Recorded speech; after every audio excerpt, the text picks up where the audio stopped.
Do you ever open Instagram, scroll for exactly 3 seconds, and immediately feel like a failure? You're sitting there in your sweatpants, eating a bowl of cereal that is mostly milk, and you see your friend Kyle from high school.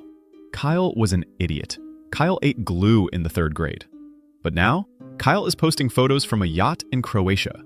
He's driving a G-Wagon. He's wearing a watch that costs more than your college degree. And you sit there and think, where did I go wrong? Why is everyone else swimming in money while I'm drowning in inflation? Stop. Breathe. I am here to deprogram you. I'm Eli. Welcome back to the channel where we bully you into financial sanity. Today, we are going to talk about the wealth illusion.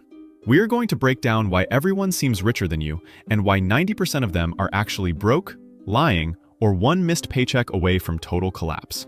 Reason number 1, you are judging the book by its least cover.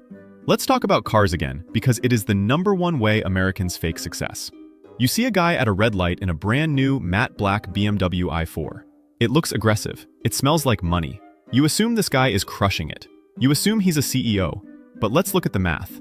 That guy isn't owning that car. He is renting an image. He put $5,000 down, and he's paying $700 a month to lease a liability.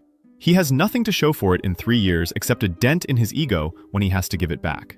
Meanwhile, look at the guy in the 2018 Toyota Corolla next to him. The paint is fading. There's a sticker on the bumper. You pity him. But that guy? He hasn't had a car payment in 4 years. That $700 the BMW guy is setting on fire? The Toyota guy is dumping that into an index fund. In 10 years, the BMW guy will have another lease and 0 equity. The Toyota guy will have a portfolio worth 6 figures.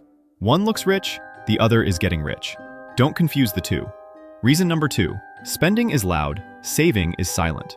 Here's the problem with wealth, it's invisible. If I take $10,000 and buy a Rolex, everyone sees it. They compliment me, they think I'm successful. But if I take $10,000 and buy shares of Microsoft, nobody sees it. It sits in a digital account. It doesn't sparkle, it doesn't get likes. You have a friend, let's call her Chloe. Chloe is always at brunch. Chloe has the new bag. Chloe gets her hair done every 3 weeks for $400. Chloe looks like she's living the dream. But Chloe has $0 in her 401k. Chloe is financing her life on a credit card with a 24% interest rate. She is eating her future self's lunch. Then you have Sarah. Sarah stays home on Friday nights. Sarah wears the same hoodie she bought in 2019. Sarah looks boring, but Sarah is compounding her net worth at 8% a year. You feel jealous of Chloe, but you should be terrified for her. Reason number 3, real wealth looks homeless. I have met some properly wealthy people. I'm talking 9 figures. I'm talking, I could buy your neighborhood money. Do you know what they wear? Cargo shorts, polos from Costco, beat-up sneakers. They don't need to prove anything to you. If you see someone dripping in Gucci logos, that is usually a sign of insecurity, not wealth. It's new money trying to scream that they made it. Old money whispers.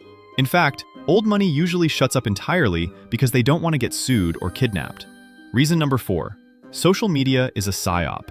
The algorithm is designed to make you depressed. It feeds you the top 0.1% of highlight reels. You see an influencer on a private jet. You think, wow, they made it. No. They rented a studio set that looks like a private jet for $50 an hour to take photos. Or they are flying private because their parents are rich and they are pretending it's their own hustle. Wealthy people who actually earned it usually want to stay anonymous.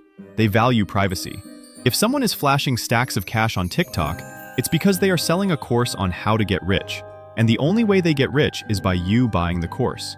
It's a circle of scamming. Reason number 5, the job title inflation. We love to compare careers.